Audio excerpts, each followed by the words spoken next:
Hello everyone, कैसे हैं आप सब? आई होप आप सब अच्छे होंगे। गुड मॉर्निंग, स्वागत है मेरे न्यू ब्लॉग में।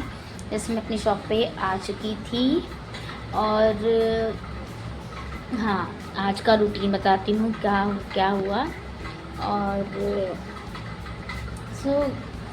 शॉप पे आ गई थी तो साफ़ सफाई कर ली है, लंच भी कर लिया क्योंकि हस्बैंड ने सब्ज़ी भिंडी की बनाया था। और मैं क्या ही बताऊँ, वो कोई ज़्यादा वैसा कुछ भी नहीं बनाता है हस्बैंड मेरा, लेकिन इतनी टेस्टी सब्ज़ी भिंडी की। बताइए, भिंडी की सब्ज़ी हम बनाते हैं, फटाफट काटा, प्याज डाला, मिर्ची डाली, मसाला डाल के बना दिया।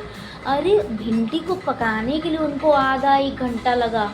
अच्छे से भिंडी को पकाया, क्या बताऊँ, इतना अच्छा, इतना टेस्टी खाना बना लेते हैं।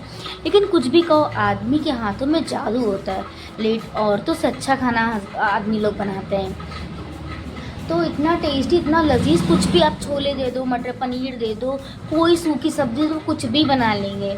और मुझे खाने का तो मैं क्या, मुझे सिर्फ सिंपल दाल सब्ज़ी रोटी चावल के अलावा मुझे भाई नहीं, छोला पनीर ट्राई करती हूँ, इतना वाहियात बनता है कि खाने का मन ही नहीं करता है। एक्चुअली मुझे खुद ही नहीं अच्छा लगता है, तो इसलिए मैं सब अपने हस्बैंड से कहती हूँ भाई बनाने के लिए, तो वो बना देते हैं।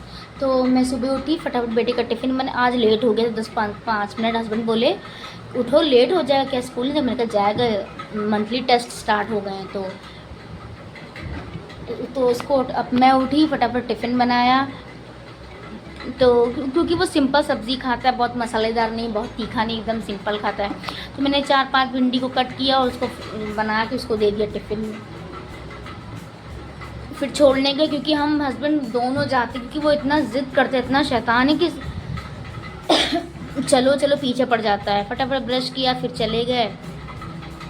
और फिर वहाँ से आने लगे तो पेट्रोल पंप के पास, मतलब जहाँ मैं रहती हूँ नीलमथे में, तो स्कूल पड़ता है वृंदावन के पास।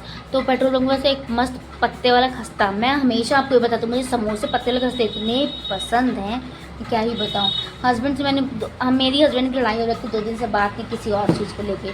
तो फिर उन्होंने बताया कि वो फिर पत्ते वाले खस्ते लिए, फटाफट मैं घर आई, हम लोग ने खाया, उसके बाद चाय पिया और काम पे लग गई। फिर कपड़े वॉश किए, सब कुछ किया, फैला भी दिए, क्योंकि कल धूप इतना अच्छा निकला था, आज धूप देखिए कैसी निकली, बादल भी हैं, धूप भी हल्की हल्की है।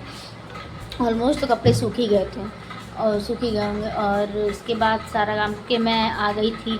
तो पहले मैंने अब हस्बैंड से कहा मुझे भी पिज़्ज़ा खाने का बहुत मन करा, क्योंकि कल बेटे की डिमांड पे हस्बैंड ने खिलाया उसको। तो फिर मेरा भी मन था, बट मुझे शॉप पे लेट हो रहा था, बोला कल खिला दूँगा। मैंने बोला ठीक है भाई, कितना भी सोचो कि जल्दी काम ख़त्म कर लो, काम ख़त्म ही नहीं होते आते हैं। बेटा मेरा वैसे मॉर्निंग में 7:30 पे इसका स्कूल है और 1 बजे छुट्टी हो जाती है, तो अपना टाइम टू टाइम चला जाता है। और ये ना देखिए, बच्चे स्कूल में रहते हैं तो प्रॉपर खाना, खेलना, बातें करना लोगों से, और उनका नेचर कितना अलग रहता है। जब वो घर पे रहते हैं इतने चिड़चिड़े, ये नहीं खाना, वो नहीं खाना, इतनी शैतानी करनी है। अरे मैं आपको क्या ही बताऊँ, इतना ज़िद्दी मेरा बेटा। और कल आपको पता थी, यहाँ से हम लोग घर पहुँचे तो हस्बैंड को जाना था अपने दोस्त के वाइफ की डिलीवरी, वहाँ चले गए। और फिर मैं और बेटा घर पहुँचे तो उसकी डिमांड, मुझे खाना नहीं खाना, मुझे टीवी देख के खाना खाना है। मैंने उसको खाने के लिए कुछ टाइम मुझसे बोला ओरियो बिस्किट है, उसको दिया। फिर उसके बाद मैगी बनाया, उसने वो मैगी खाया। हस्बैंड कह रहे 12-1 बजे भूख लग रही, उनको हमेशा कोई ना कोई भूख का कोई टाइम ही नहीं है। आप 1 बजे दे दो, 2 बजे दे दो, 3, उनको भूख लगा रहता है हमेशा, हमेशा की आदत है। जैसे मैं बॉम्बे में थी, भूख लग रहा है, मैगी है, चाय है। अरे मैंने कहा 1-2 बजे कौन खाता है, लेकिन बोले नहीं भाई मेरी आदत है, क्योंकि एक्चुअली काम ऐसा है ना मेरे हस्बैंड का कि मैं आज के निकले, सोचे परसों आ रहे हैं ऑफिस से घर, तो नेटफ्लिक्स में तो बड़ा दिक्कत करता है। तो मैंने कहा आदत छूटी नहीं है आपकी, तो बोले नहीं। तो हम लोग का ना, मेरी भी आदत पड़ गई, रात में अगर कुछ खाने को तो मैं खा लूँगी, क्योंकि अब हस्बैंड के साथ रहने के साथ इतनी आदत पड़ गई है कि मेरी आदत भी ख़राब हो गई, और वही हाल बेटे का हो गया है। तो बोले चाय पीने, हमने भाई चाय तो नहीं बनाऊँगी क्योंकि दूध है कम, मॉर्निंग में चाय बनानी रहती है। तो फिर बोले अच्छा ठीक है, तो मैगी बनाया, खाया फटाफट, फिर सो गए। फिर वही सारे काम किए सुबह रोज़ डेली वाले। और कभी कभी इतना ज़्यादा आलस आता, मन तो करता है बैठे बैठे सो जाओ, लेकिन सो नहीं सकती हूँ, शॉप है, अच्छा नहीं लगेगा। अच्छा अगर ऑलमोस्ट लोग सोते होंगे बट नहीं हो पाता है, नहीं नींद लग पाती, ऐसे दिन भर नींद नींद चेहरा अजीब अजीब लगता रहता है, चढ़ा चढ़ा एकदम। लेकिन चलिए ठीक है, देखिए फिर धूप आ रही, फिर बादल आ रहे हैं। भाई कपड़े सूख जाएँ, धूप चाहे इतनी चली जाए, कपड़े सूख जाने चाहिए, कपड़ों में कोई कॉम्प्रोमाइज़ नहीं। तो अब बेटा पीछे पड़ा, उस दिन उसको मैंने पास्ता नहीं खाया, अब पीछे पड़ा मुझे मैक्रोनी ले जाना है। अरे मैंने कहा तुम खाते नहीं हो ये वो, बोला नहीं मुझे ले जाना। मैंने बोला ठीक है। तो अब उसको सैटरडे को मैक्रोनी बनाना है। और मेरे घर से भी मतलब कॉल वाला था, क्या डॉक्टर ने बताया, ये है वो है, सारी बातें बताते रहते हैं, सब कुछ सारी इन्फॉर्मेशन देते रहते हैं। और तो नींद इतना आ रहा है क्योंकि पहले मैं सो जाती थी दोपहर में जब शॉप नहीं थी। अब सुबह उठ फटाफट काम करो, 2-2:30 बजे हल्की हल्की नींद आने लगती है। फिर यहाँ से जाओ 8 बजे 8:30 बजे सब बनाओ, खाना बनाओ, खाओ पियो, सो जाओ, वही 11:30 12-1 बज जाता सोते सोते। तो लेट तो वैसे भी हो जाता, कितना भी जल्दी करो लेट तो होना ही होना है। और उसके बाद तो इतनी गर्मी क्या है, मौसम ठीक हो रहा है लेकिन गर्मी तो है ही है। एक तो मुझे गुस्सा आती जब जगह जगह गाय मतलब इतना गोबर पड़ा रहता है, इतना ज़्यादा स्मेल करता है कि चाहे मेरे घर का हो चाहे मेरी शॉप के बाहर कहीं भी इतना ज़्यादा गोबर पड़ा रहता है। मुझे गुस्सा तो लोग साफ़ भी नहीं करते, दिन भर अपने जानवरों को खोल के रखे रहते हैं। ये अरे उसको बांध के रखो यार, हर जगह गंदगी करना ज़रूरी थोड़ी ना, लेकिन अब क्या ही कर सकते हैं।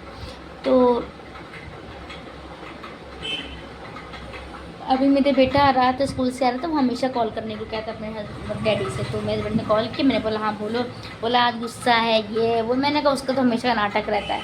तो मैंने फेसबुक पे एक ओरियो शेक देखा, तो मैंने कहा मैं बनाऊँगी। तो मुझे मैसेज करके बोल रहा है कि अरे माँ तुमसे कुछ नहीं पता, तुम कुछ नहीं बनाओगी। बताइए, ये मेरा ही बेटा है, मैंने ही इसे पैदा किया जो इतना शैतान इतना बोलता है। अरे वो खूब मुझे चिढ़ाता है, इतना मुझे चिढ़ाता है जैसे लगता है मेरा दोस्त है, मेरा बचपन का दोस्त है। मतलब इतनी बातें करते एकदम, जैसे बड़े बात करते वैसी बात करता है वो। और शैतान है एकदम, ज़िद्दी बहुत है। लेकिन ठीक है, अपना बेटा है और अपना बच्चा हर माँ को पसंद है, चाहे वो कितना भी शैतान हो, चाहे कितना भी तेज़ हो, चाहे कितना भी सीधा हो, अपने माँ का बच्चा अपना ही रहता है। और चलिए आज के लिए बस इतना ही, इतनी सारी बातें हो पाएंगी। और इसमें आप देख रहे होंगे कितना अभी मारपीट हुई है जंतर मंतर में। मतलब हम सोच रहे क्या हो रहा है, मतलब क्या गलत तो किया नहीं भाई, नीट के एग्ज़ाम जा रहे हैं लोग, कितना कुछ गलत कर रहे हैं, सुसाइड कर रहे हैं, फांसी लगा रहे हैं, तो ये भी तो ठीक नहीं है। तो फिर ये तो खैर लोगों को ध्यान देना चाहिए, चाहे मोदी हो गए चाहे योगी हो गए। एटलीस्ट बच्चे साल भर की मेहनत कर रहे हैं और उसके बाद उनका कुछ नहीं हो पा रहा है, तो क्या फ़ायदा है। वो इतनी मेहनत कर, इतना पैसे लगा रहे हैं, माँ बाप पैसा लगा रहे हैं, बच्चे लगा रहे हैं, बच्चे डर के मारे फांसी कर ले रहे हैं, सुसाइड कर रहे हैं, तो ये भी तो नहीं सही है ना। और बच्चों का फ्यूचर बहुत ज़रूरी है, बच्चों का फ्यूचर बनेगा तभी कुछ हो पाएगा। तो मेरा यही कहना है कि लोग सपोर्ट नहीं कर रहे हैं और मतलब कुछ गलत करने से डर नहीं रहे हैं। मुझे तो ये लगता है, अरे कुछ करने से 100 बार सोचो। लेकिन आजकल का ज़माना ऐसा है भाई, कितना भी कुछ कह लो, लोग अपने ही मन का करेंगे, आप कितना भी समझा लो। उन लोग कहते हैं कैंडल मार्च निकालते हैं, रेप होता है। अरे भाई फिर भी तो रेप हो रहा है, कुछ नहीं हो रहा है। अरे मैं तो साफ कहती हूँ कि सीधे लड़कियों को आप पिस्टल दो, सीधे वो बंदूक चलाना सिखाओ, जो जहाँ देखे उसको वहीं उड़ा दो, क्योंकि मेरा तो यही नज़रिया और मेरा यही कहना है। तो आप लोग इस बात में मेरे कितना साथ देते हैं कमेंट करके ज़रूर बताइएगा, क्योंकि मेरी तो यही बात है कि लड़कियों को एकदम ऐसा बनाए। क्योंकि अभी बीच में सुना था हस्बैंड मार रहा है अपनी वाइफ को जान से, अब सुनने में रहा बीवियाँ मार रही। मतलब क्या चल रहा है एकदम, मतलब कभी कभी हंसी भी आती है, अरे यार कैसी औरतें कैसे आदमी हैं, क्या मेंटालिटी क्या सोच है। तो ढंग से रहिए, प्यार से रहिए, इन सब में कुछ नहीं रखा है। मारने के बाद आपको जेल ही जाना है, कुछ नहीं हो पाएगा। लेकिन कितने लोग तो छूट भी गए हैं। अरे भाई क्यों, मैं तो साफ कहती हूँ, अगर पुलिस नहीं करे तो लड़के बच्चों के मम्मी पापा को ही कदम उठाना पड़ेगा। वही इसमें तो कोई सीधा इनकाउंटर करते, सीधा पुलिस का वेट ही नहीं करे। क्योंकि पुलिस भी आजकल कैसी, ये लोग आप लोग भी जानते, मैं भी जानती हूँ।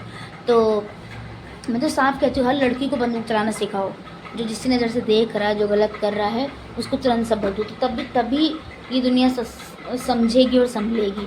तो मुझे ढेर सारा प्यार, आज के लिए बस इतना ही। ढेर सारा प्यार देने के लिए धन्यवाद, और मेरा ब्लॉग देखते रहिए, और हाँ, लाइक शेयर सब्सक्राइब करते रहिए। मिलती हूँ आपसे कल नया ब्लॉग लेके, नई ढेर सारी बातें लेके। तो इस बात के लिए मुझे कमेंट ज़रूर करिएगा। तो चलिए, बाय बाय, टेक केयर, मिलती हूँ आपसे। Good morning and